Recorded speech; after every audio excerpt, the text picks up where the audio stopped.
Dr. Umaru Rada. Thanks a lot for joining us on the News at 10. Thank you for having me.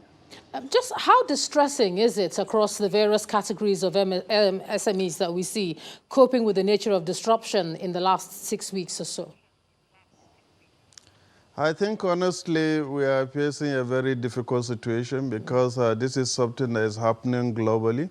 The economy of the small and medium businesses in the country has really suffered because of this COVID-19 pandemic that is happening all over the world.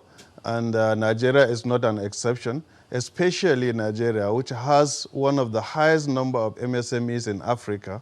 And this is a very, very important sector of the economy, which helps in the development of the entire economy of the country because it's a sector that employed about 60 million Nigerians. So this is a sector that really needs to be given attention. And I will thank the federal government for rolling out some plans by the CBN, especially the 50 billion that they roll out for the MSME, so that the MSME can be able to survive this hardship they are facing under this current situation.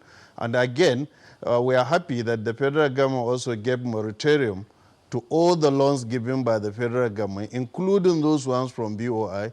And because of the other chunk of the loans that comes from commercial banks and microfinance banks, I think we wrote a letter through our ministry to the CBN governor so that the CBN governor, through the bankers committee, can sit down and look at these issues from the microfinance bank perspective, where most of the micro and small businesses got their facilities, and also to look at the facilities given by the commercial banks so that they can show a face of humanity by trying to reduce the moratorium, the interest rate, to enable these businesses to survive. This is the engine room of the economic development of this nation, and we shouldn't play with it. And again, we must thank the federal government for constituting the economic sustainability team, the team headed by the vice president of this country. And I happen to be part of the subcommittee on the job creation, where the federal government is looking at how they can sustain and create about 2 to 3 million jobs within this period so that it can give a kind of relief to the people under this subsector of the economy.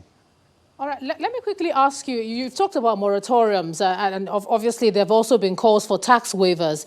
Some of the SMEs have raised alarm over, certain requests for tax for the month of April where there was a lockdown. So is Sweden doing anything about it to address that? Have you heard about that? Yes, we have gotten some complaints from some of the MSMEs, and we are trying to engage the Federal Revenue and other state governments who are putting more pressure on those MSME. Things has to be done under this period so that we can give a kind of relief to those people. And again, there is also a loan that we usually give under all of which we give capital and working machineries to those MSMEs. We have also given them a waiver of 6 months, and the SMEDA is also looking at giving them a moratorium of additional 1 year so that these people can have enough time to recover and have enough time to sustain their economy and get much needed income to sustain the life of their people and their families.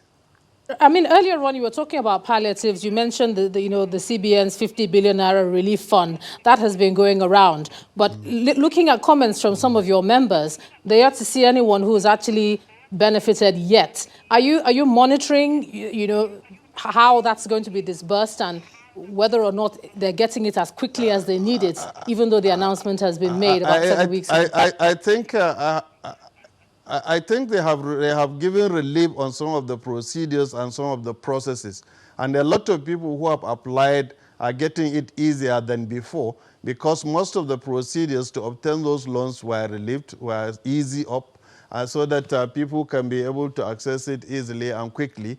And a lot of people who have applied through the National Microfinance Bank have started processing those funds. There are different categories. There is one for the household, which is about 3 million naira maximum. And there is one for small and medium businesses, which the maximum is 25 million. And giving that kind of money to the macro, small and medium enterprises in the country will really give a kind of relief to the economy of this country, and it will keep the business moving. All right, Director General of SMED and Dr. Umaru Rada, thanks a lot for sharing your thoughts with us on the News at 10 tonight. Thank you so much. Bye-bye.